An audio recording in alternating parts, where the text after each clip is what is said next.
Hello, and welcome to the second transportation session for Houston Climate Week, titled Taking the Car Out of Carbon Emissions.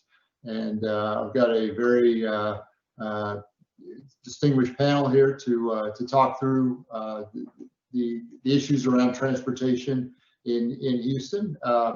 The bios are on the website, and so I won't spend a lot of time there. We'll just introduce them. I've got David Fields, the Chief Transportation Planner for the City of Houston, Kimberly Williams, the Chief Innovation Officer of Houston Metro, and Jonathan Brooks, Director in Policy Planning with Link Houston. So the Houston Climate Action Plan, right? This is Houston Climate Week. This is one of the sessions, and I would certainly encourage you to, get involved and to listen to some of the other sessions throughout the week.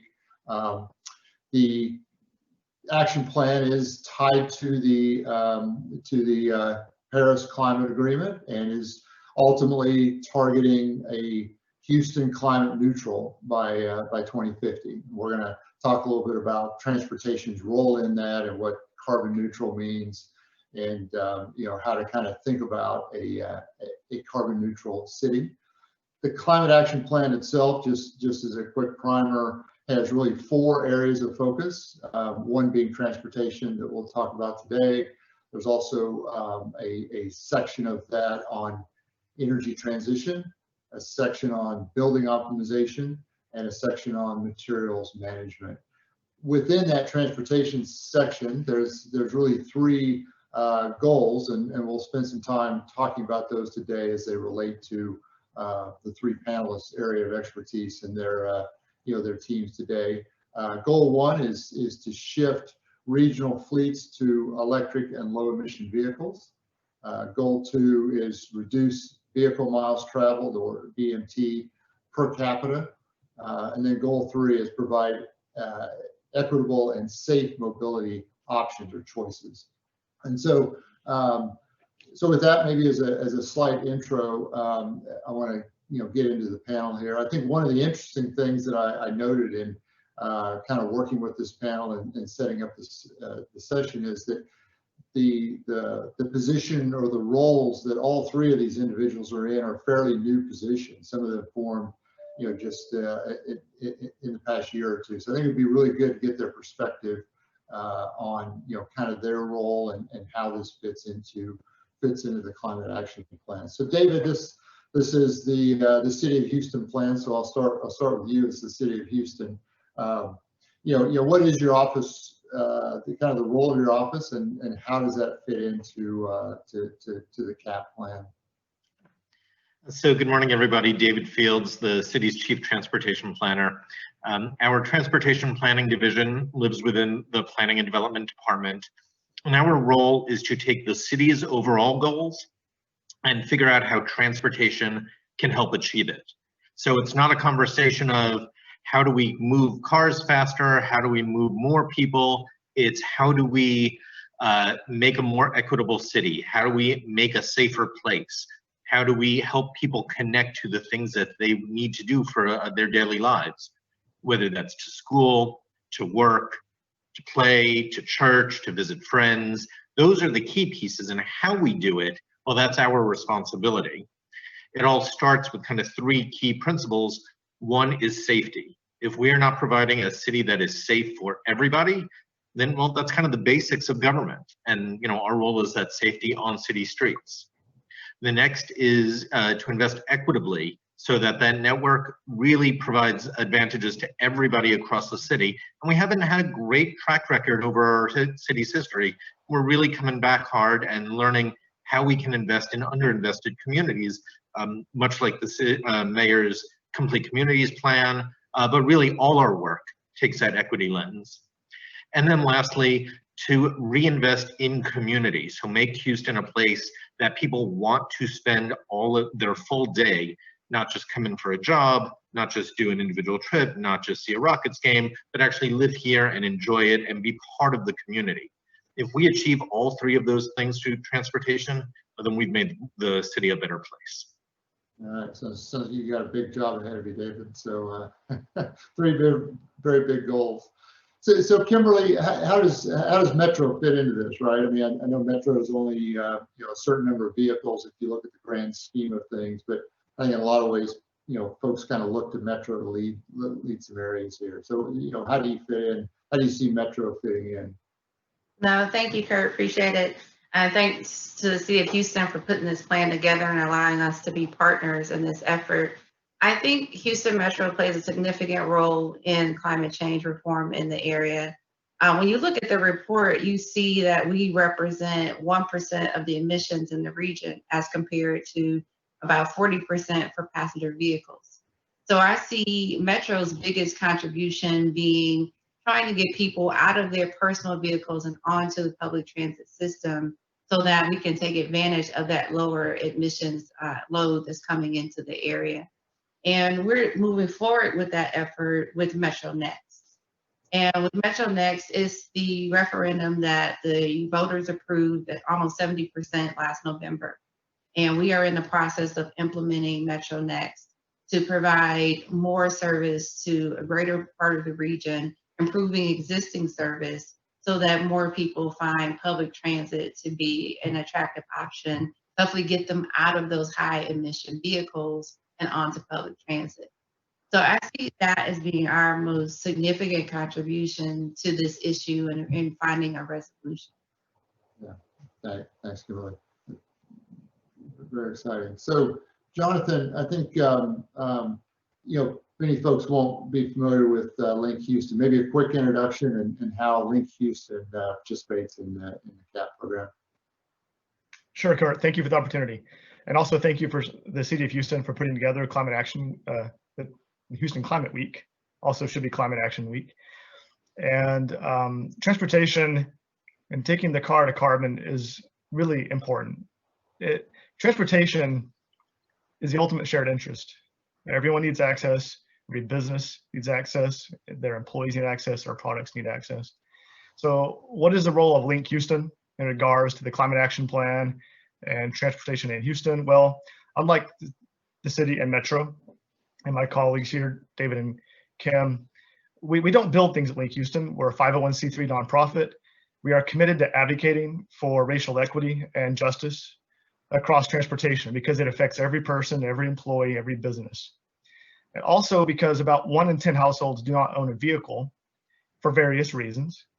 And many households that do own a vehicle are one car breakdown away from financial disaster and difficulty. We believe Houston can do better, and we believe there are many avenues for Houston to do better. So what Link Houston does is we engage communities and use data-informed analysis to advocate for a robust and equitable transportation network so that all Houstonians can affordably reach opportunity, regardless of their race, their income, their physical ability, and their preferences. And that we can all do so safely, with dignity, without the necessity of owning a car. So to that end, we partner with communities to pursue equity, to ensure that the future does not only not repeat the errors of the past, historic injustices, such as highways displacing people of color, but in fact that public plans, policies, investments actively, conscientiously improve quality of life. So through transportation, specifically for people walking, biking, and riding transit, the affordable, climate-friendly means of transportation. And each of those are basically near or actually are zero carbon or are near zero, and are investments that have a lot of co-benefits. And so if I may just say a bit about, so how does our work on equity and transportation relate to climate change? Just a few more thoughts, Kurt, and for everyone.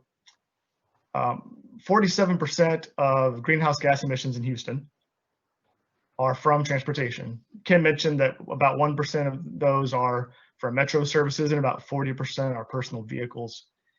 The action plan calls for a shift to electric vehicles and a reduction in vehicle miles traveled per person. But about a third of the plan is focused on transportation, but we're not going to reach those goals if we don't have behavior change. electric vehicles alone are only part of the solution. We need to provide more real travel alternatives to driving that are, that offer people the ability to travel in ways that meet their values. And my last point is that in Houston, and I believe most anywhere, while people have their individual experiences and their preferences for transportation, that fundamentally many of us share common core values that affect the decisions we make and the way we travel. For example, a desire for safety, comfort, dignity, reliability, timeliness. Making decisions about sidewalks, bikeways, and transit services with those values in mind will result in practical, desirable alternatives, simultaneously improving affordability and reducing climate impacts. And so that's kind of what Link Houston does, and how building a more equitable transportation network has everything to do with improving the resilience of Houston and achieving our climate goals, as well as enabling families to lift themselves up and seize opportunity. Right, right. No, that's clear. It's clear what the connection is, right? So let's dive in a little bit and get a little bit into some of the details here. So Kim, I've heard your office called the Idea Factory. So what exactly are you cooking up for us these days? But you mentioned that the Office of Innovation and Houston Metro is a relatively new function. And it is true for transit agencies around the country. And specifically what we're tasked to look at is we're really the strategic planning arm for the agency and looking ahead to the future and making sure that the services that we deliver, as Jonathan mentioned, are safe, are comfortable, reliable, and encouraging more people to choose public transit as their primary mode of transportation and mobility throughout the region. And so everything that the Office of Innovation looks to creating that experience. So some of the things that we've done in partnership with the City of Houston is a pilot putting Wi-Fi on transit. That is something that customers have been asking for and provides more conveniences on your trip.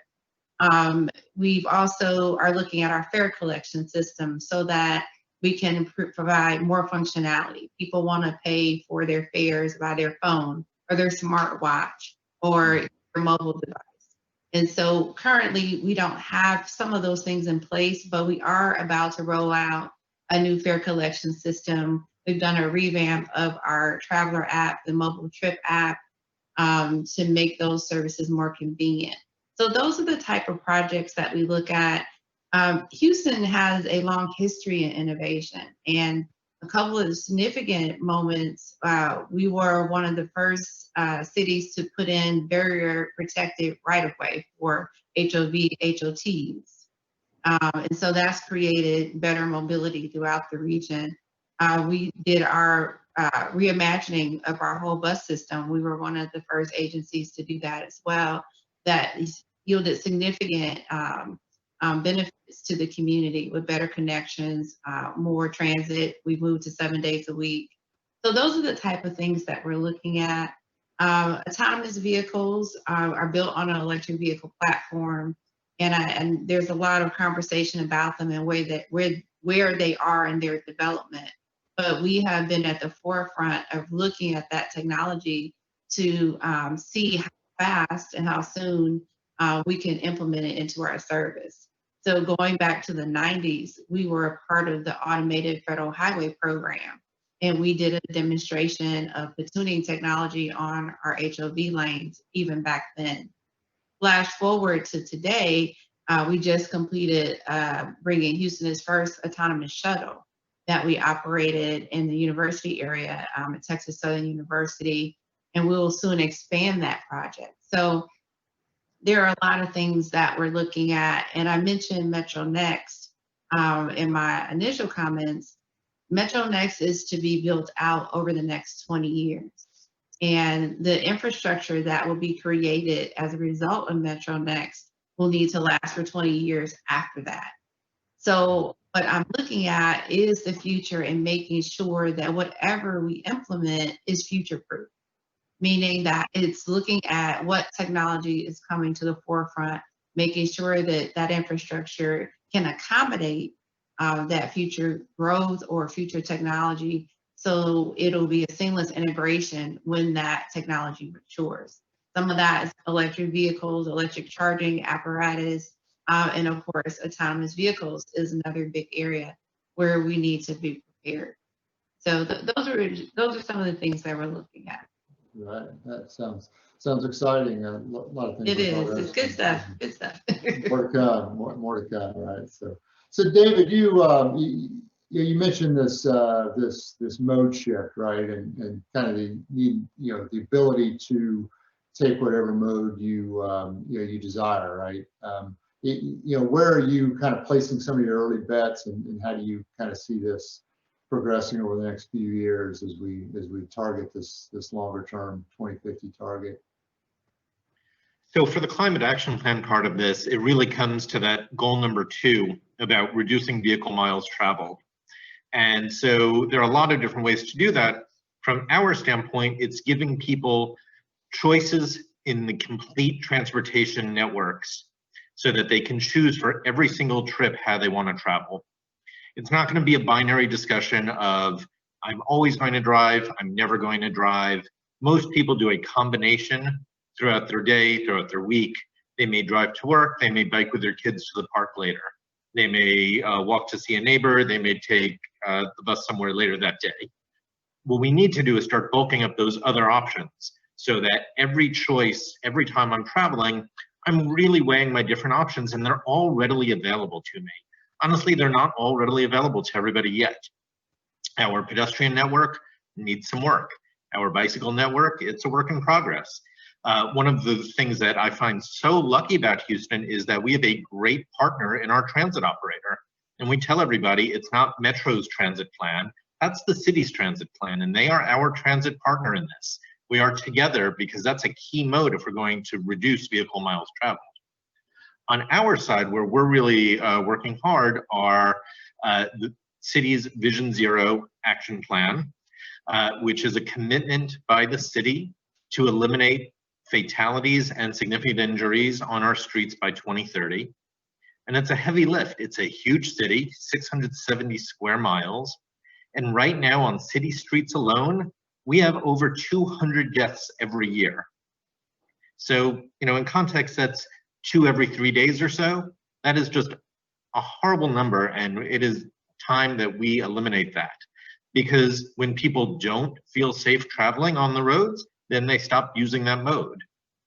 What that piece of data doesn't even tell us is how many people aren't traveling because they feel unsafe out there. Who isn't making the trip by walking because they've had a bad experience? Or what near misses really bulk up that data beyond just fatalities? So our Vision Zero plan has got to be the starting point. The other piece of it, so collecting both the walking modes, the transit, is our bike network. People are actually pretty surprised how many miles of high comfort bike facilities the city has. We're getting close to about 500 miles. And I talk to other cities and they're sure I've added a 0 on the end there. Most cities are talking about, hopefully getting to 100. We're talking about 500 all throughout the city with all our partners, but we're not stopping there. We're aiming for over 1,000. Actually, we're trying to get closer up to 1,500 miles. It's going to take a while. But every time we look at a street, we look to see how we can incorporate all the different modes, not just driving. The end result will be a network of all these options that everybody can use, and the vehicle miles traveled will start going down as a result. Right.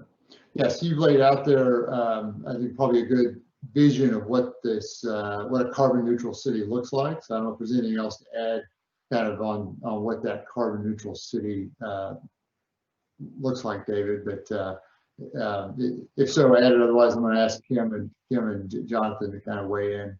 Yeah, I'll just add to it that it is important that we realize that we're not telling everybody nobody's going to drive. We're going to be a city where everybody is going to bike from end to end of our 670 square miles every single day.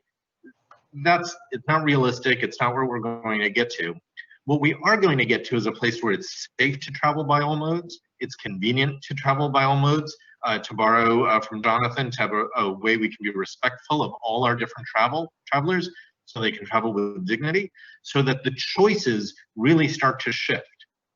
When people recognize that they really have reliable choices available, well, that's going to get us to the places that we're looking to do, to really reduce how many vehicle miles we travel every year and bring down those air emissions to aim towards carbon neutrality.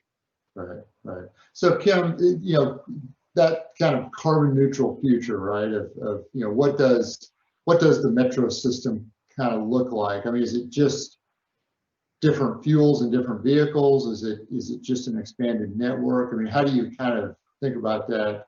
To kind of help listeners see or the vision of what that looks like long term. Right.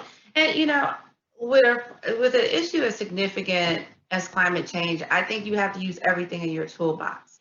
So, what I would say is it really has all of those characteristics. We'll be looking at expanding our system through Metro Next to encourage people to move to transit as a more climate-friendly action. But we'll also be looking at the configuration of our fleet and the fuel sources that we use. We have already transitioned from traditional fossil fuels. We have maybe just a few left that we are transitioning out as they meet their useful life. And we've already moved to clean diesel and now increasingly to CNG. Electric is a newer conversation in the industry. And so we've been looking heavily at that. We did do an electric bus pilot about 5 years ago to start testing the buses that were available at the time in the market, and using those learnings to continue to expand our research and learnings about electric bus fleets. One of the initial issues we're looking at is what technology we'd like to use. The zero emission buses come in two types. They come either in battery electric buses, or they come in hydrogen fuel cell buses. And Houston hasn't really made a decision or a choice of whether it's choosing electrification or hydrogen.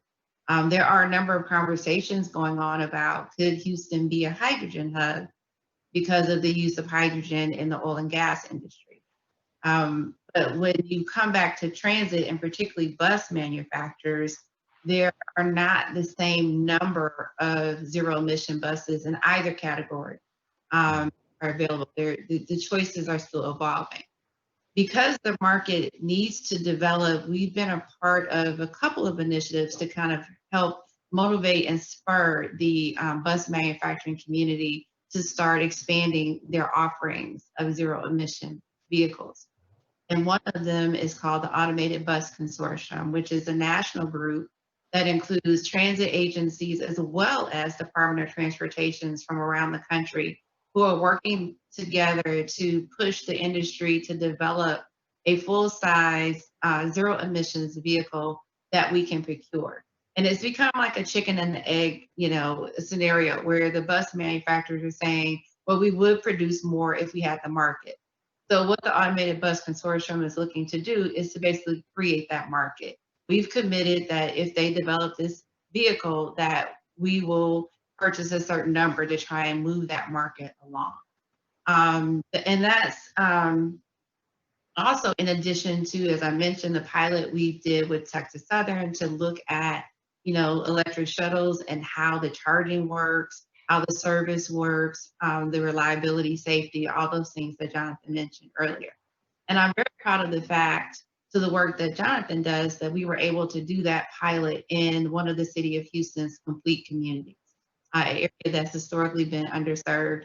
And so and also to deal with that thought that sometimes innovation isn't for all, but to actually be able to pilot and test that vehicle in an area to really service all communities. So we were very proud of that. And we are very proud to announce that we will have the opportunity to expand that project. We just recently got a federal grant to move that project to phase 2, which will provide more service in the complete community of Third Ward. So, so we're looking at a number of things in terms of moving this conversation along within the constraints that exist currently in the transportation industry. Yes, we have some ways to go, but I'm very encouraged by the progress that I'm seeing. Great. That's a great segue kind of back to you, Jonathan, right, of this carbon neutral future, right? And maybe you can give your perspective on this phase 2 grant and how impactful that is, right, to the equitability question, right? Yeah, sure, Kurt. So as I myself do use Metro, not for every trip I make, but for many, especially pre-COVID. And we do as an organization to try to keep ourselves grounded, and because it's an excellent service. So as a writer, I understand that one thing Metro has to deal with that many other transit providers that are further north don't have to worry quite as much about is the ability to keep a bus cool in the Houston summer. In fact, there's a specific test called the Houston Hot Box test to make sure a vehicle can stay cool under certain conditions. And so it's important to figure some of those things out before we transition the fleet to whatever kind of cleaner vehicle or absolutely clean vehicle. What does this have to do with equity, or like how does the vision for carbon neutral, 2050 carbon neutral, what does that mean or look like? A few thoughts. I'd like to introduce the term climate justice to the conversation. Climate justice is addressing the disproportionate political and socioeconomic impacts of climate change on communities of color and low-income communities. There are many academic studies and measures of public health. In Houston, a good, unfortunately, potent measure of that is asthma prevalence in children near where more emissions occur. Those consistently reveal that communities of color suffer disproportionately adverse impacts, especially for transportation-related emissions. So I think carbon neutral, if we achieve it equitably, those communities that historically have been disadvantaged are now the opposite. They're advantaged and they have better access, and it's cleaner and better public health outcomes. Also a thought about, though, getting there equitably, continuing forward. The challenge is identifying how to do that. And the climate action plan, it will be implemented at every decision point in the future, big or small.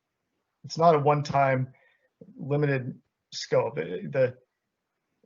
Do we widen a local road or highway to incentivize driving, or do we improve the opportunity to walk, bike, and ride transit to practically reach places in a safe, timely manner? What do we choose to do is also a product of who is involved.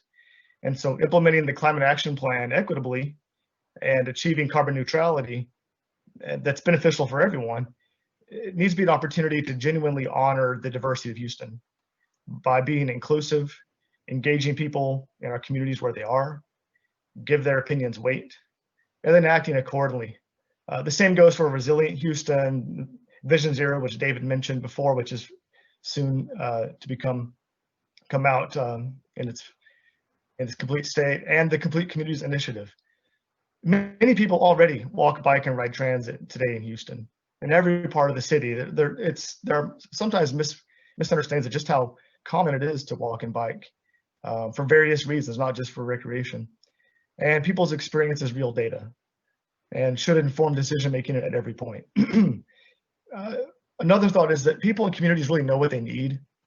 They have their experience, and their experience is real data. And so a final thought on how to get to carbon neutrality equitably, what that vision is that we can look to some things that have been done in other places.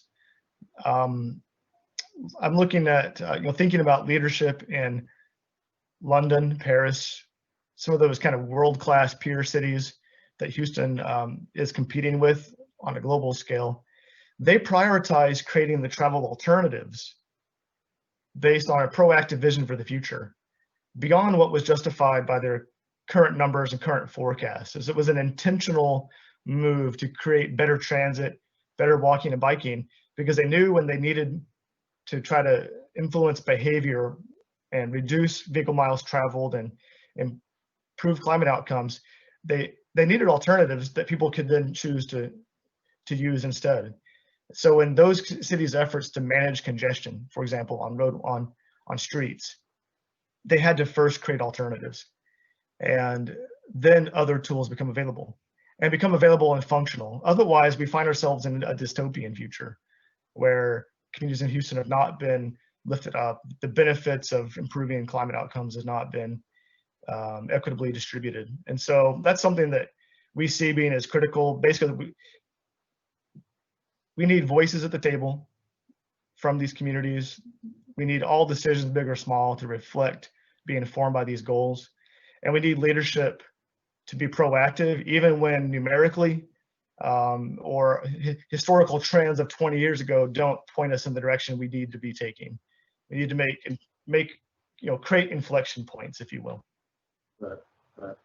So, David, I guess a question for you, right? And Kimberly, to take your thoughts on this as well, right? Is Houston, Houston as the city obviously sits inside the county, the state, the nation, right? So, so what are the conversations and how do you interface on these broader topics of decisions, right? When we've got highway systems and so forth that are not quote unquote the cities. Well, it starts actually with conversations like this. I'm 6 months into the job. You'd mentioned earlier, everybody around the table is, I think, within a year or so in our jobs. And one of the first 2 years, Jonathan, one of the first things that each of us, I think, did when we kind of got into our seats was reach out to these partners to say, what are the things you're working on? How do we coordinate? How do we not duplicate efforts, but really how do we increase the value of all the investments?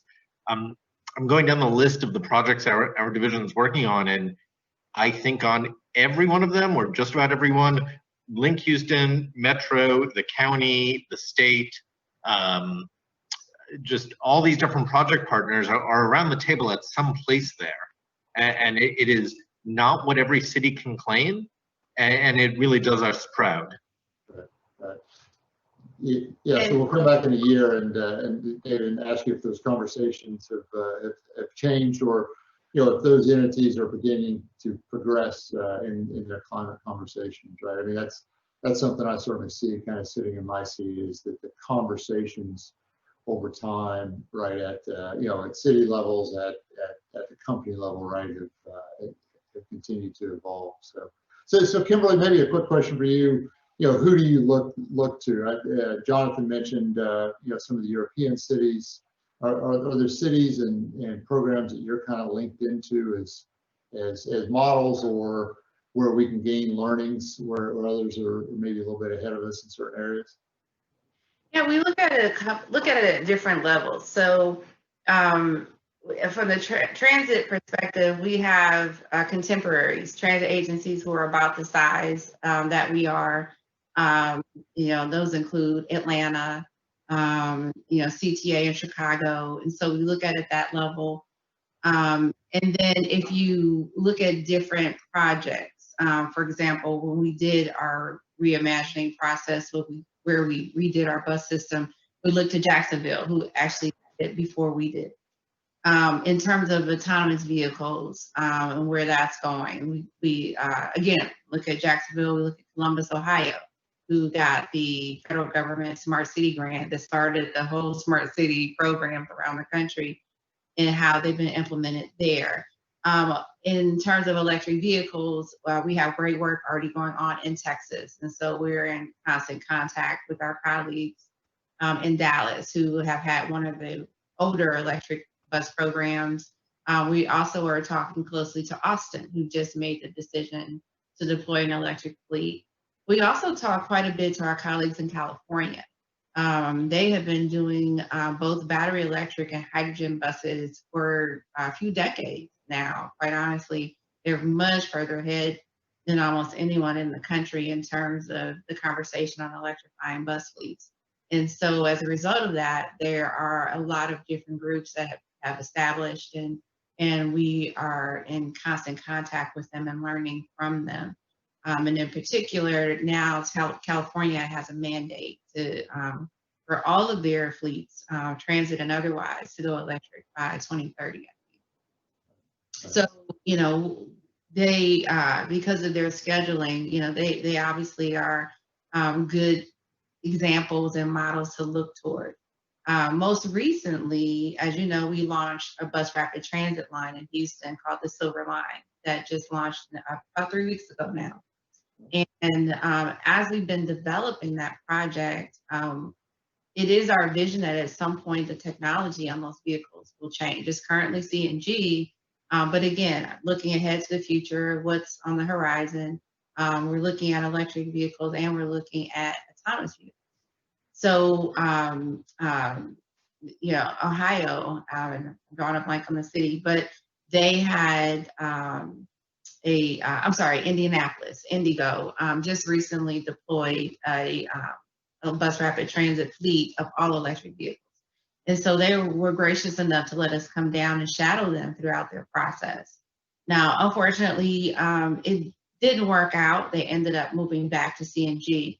But again, it's that conversation about continuing to move the market to improve and advance the vehicles going forward. So there are some great models, some great templates out there. And the advantage we have is that we can take all of those learnings and experiences from other transit agencies. So when we do deploy, you know, the next generation, we can do so in a way that's hopefully seamless for our customers and provides at least, if not more, and we always strive for more, service and amenities for them as we're going forward. Great. No, this has been great. So appreciate the comments from all three of you. I did want to move to Q&A. So and there's, for those of you on the call, you know, feel free to submit a question through the chat or Q&A box. I've got a couple here, and I'll try to consolidate a few of them. But I think Kimberly, there's a couple around kind of what I might call the other climate aspect of Houston, right? So the heat, right? and you know, are you looking at you know, air conditioning options for bus stops? A question here about solar panels at metro parking lots and on the roofs of parking garages and so forth. Anything in the idea box on that front? Yeah, no, that's a great question. Yes, we are. So if some of our shelters have some solar on them that we have piloted in the past, one of the challenges with shelters and amenities in Houston is not the heat, it's the hurricane. Because a lot of any infrastructure we install has to be hurricane proof. So that limits some of the things that we would like to do that you might see in other cities. I haven't seen an air-conditioned shelter yet. I have seen heated shelters. And obviously that's something we necessarily need in Houston, but we are constantly looking at our shelters and looking for models and examples that are hurricane rated that we can deploy. The solar piece is one that we are exploring, and we hope to deploy more of those in the future. We have about 9,000 shelters. So the process of changing shelters has to be done in a phased, scheduled way. So you won't see a rapid change overnight, right? But as new shelters go in, as we refurbish shelters that have met their useful life or have been damaged, we'll have an opportunity to do that. To your point about facilities, we have a great opportunity with the Park and Rides and other facilities that are going into Metro Next to really look at solar roofs and things of that nature. So that's definitely on the list of things to view and great. Great. So David, a question, and you can maybe summarize a little bit of your comments before, right? But you know, what are the short and long-term goals of the city in terms of transportation incentives? Yeah, so creating a network of all modes that everybody can travel around the city, making sure it's safe and convenient so people can make these choices, and investing equitably and overcoming some of those historic inequitable investments to bring the communities up to scale. One thing that really helps us, all of these are being approached through a real solid data-driven effort. And actually, Jonathan's helping us with that right now. What we've learned is through our Vision Zero efforts that 60% of the crashes that have occurred on city streets in the last 5 years had have occurred on 6% of our streets, which really helps us say, okay, if we're going to invest, if we're going to make changes, if we're going to focus our resources and our energy, where do we do it? That's where we start. And that is a promise that we can say, look, we know where it is. We're not just randomly, haphazardly showing it out there. And we're going to work on these places to bring down those crashes and make it safer for everybody. Right. Okay, perfect. So, Kurt, can I actually jump in there real quick? yeah, sure, go, John. I'd just like to, so as the city pursues this multimodal network and trying to be strategic, and I just want to put the thought out in people's minds that, and David kind of got to this earlier, that this is not a binary one or the other. But I do want to encourage people to consider that there are many co-benefits, mutual benefits, even if you are primarily a person that drives your car and that's what you foresee your future being, or you're someone who exclusively uses transit. Improving walking and biking and transit, especially local transit, bus and rail, they have many benefits for everyone. You know, improving affordability, which alleviates financial strain, improving physical health through physical activity and opportunity there, safety, fewer crashes, like David just mentioned, for people walking and biking and in cars, which reduces your car insurance rate as well as avoids the catastrophic impact on someone's life and their family. And also just stability. By having those other alternatives, we provide people, like through the pandemic, you know, bus ridership, Kim knows more about this, but bus ridership dropped to 30–40%. But even at the depth of the lockdown in April, still many people need to use transit and want to use transit and do so to get to their jobs and to other opportunities that are important. So this network improves opportunity broadly, but there are benefits for everyone in pursuing that, what David described. Right. Yeah, no, good, thanks. So Kimberly, a question around, and get your thoughts on, so that the question says many U.S. cities have committed to 100% renewable energy in their bus fleet, right? Is that kind of in the longer term thinking, or are you thinking about kind of replacing as the buses turn over, or do we still need to understand kind of the practicalities of putting EV or hydrogen in some of these pilots before we make that commitment? Yeah, as I mentioned, we're still learning about the technology, and so there have not been any targets in terms of a date set. We have moved to CNG. As I mentioned, our fleet is relatively clean compared to other emitters in the region. And so we think the most significant impact is getting people out of their cars onto the system. And Metro Next does that heavy lift in terms of making those opportunities available and increasing those options, as David mentioned. Having said that, we are, as I mentioned, looking at all of our infrastructure. And it's not simply the vehicles, but those vehicles have to be charged and they have to be maintained. And so our current business model is not ready to do that yet. We need to figure out how the charging apparatuses will be installed so that we could fuel and run the vehicles accordingly. The other issue we need to figure out is resiliency, because we are in a high weather event corridor with hurricanes. What happens when the fleet goes down? Right now, we're able to stock fuel, for example, and continue operations when the roadway is available. But with electric, it's different. Usually in a major storm event, you also lose electricity. And so we need to be able to create those redundancy systems so that we can continue to move the fleet in those weather events. And so there are some incremental steps that need to happen before we even, do a whole series of vehicles. And so the conversation is there, but it's difficult for us to give dates because so much of that foundational work still needs to happen.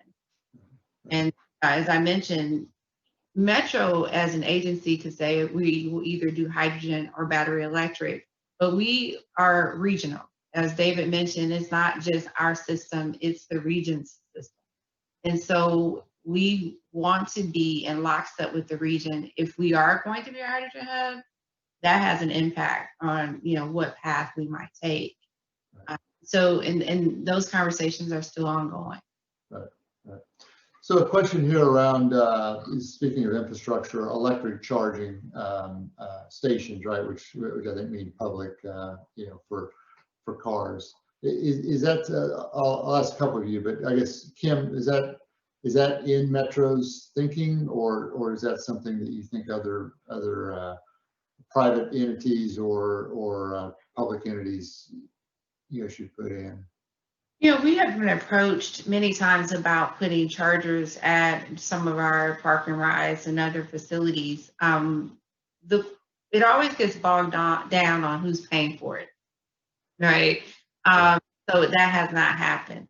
So I would say first, I think the private market, they're more knowledgeable about that. I think they would drive that conversation much faster than we would. We are open to partnerships. We're open to talking to entities about making those opportunities available. More and more people in the region are purchasing electric vehicles and looking for places to charge. But our focus is public transit. And so it's important that, that remain the goal. So if it's getting people maybe from an outlying area to come in to one of our park and rides and then access the system to finish their trip, great. But if it's just you're wanting to charge your vehicle, I don't know if that's the space for Metro per se.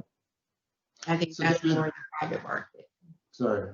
No, thanks, Kim. David, maybe the same question for you, right? Are you looking at partnerships, or what's the city's kind of role in laying out the charging infrastructure that's needed here? Yeah, so it's moving forward on a lot of different paths. What I think a lot of people don't realize is there are actually hundreds of charging stations throughout the city already. One number I heard was 600. I've heard a few other numbers as well. And most of those are available to the public already. The city individually is also working on our fleets, which is slightly different, but that is completely within our control. And say, if we can reduce the emissions from our vehicles and show that it's doable, it also shows the private sector this is something that their fleets can look at also. So we use ourselves as a test case, and with little pieces here and there, we think that'll really advance that conversation. Right, perfect. So one final question, and I'll go around the circle here. So what is one common misconception that you would like to change from this conversation? So I'll start with you, Jonathan. Just one misconception, lightning round. Okay, that it's all just about the infrastructure. We can achieve a lot by changing our systems and the policies.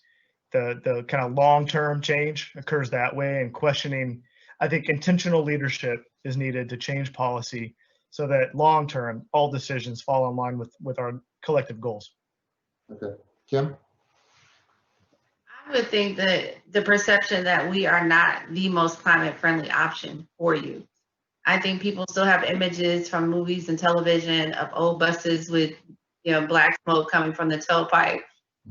And one of the great things about the Climate Action Plan is it shows you how climate friendly public transit is. And I think it's an important message for people to know in terms of behavior change. If you want to support this effort, the public transit is your best option. Right. David? The belief that everybody drives on every trip in Houston. Everybody thinks that we're a complete drive, auto-centric city. There's certainly a lot of that, but it's not true, and it undersells what we do here already.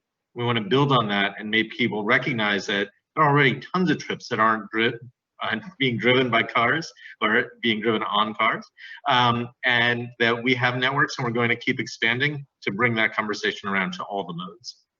Perfect. Thanks, David. So thanks to all the panelists. I guess just in wrapping up, I'm really struck by what Houston already has, and how we are in many ways leading a lot of the activity here, with OEMs, with 500 miles of bike routes, bike paths.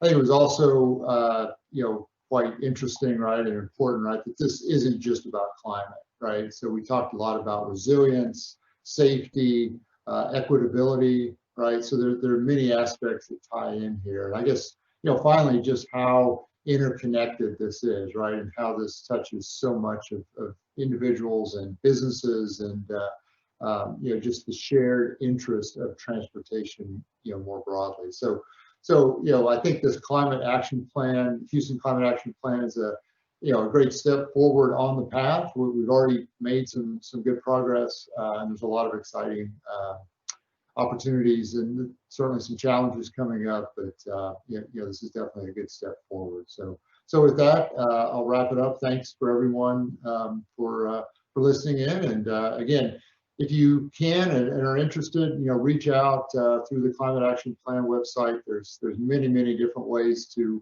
get involved at all different levels in the in meeting the climate action target of net zero by 2050. So thank you, everyone. Thank you, Kurt. And everyone. Thank you, Kurt. Appreciate it.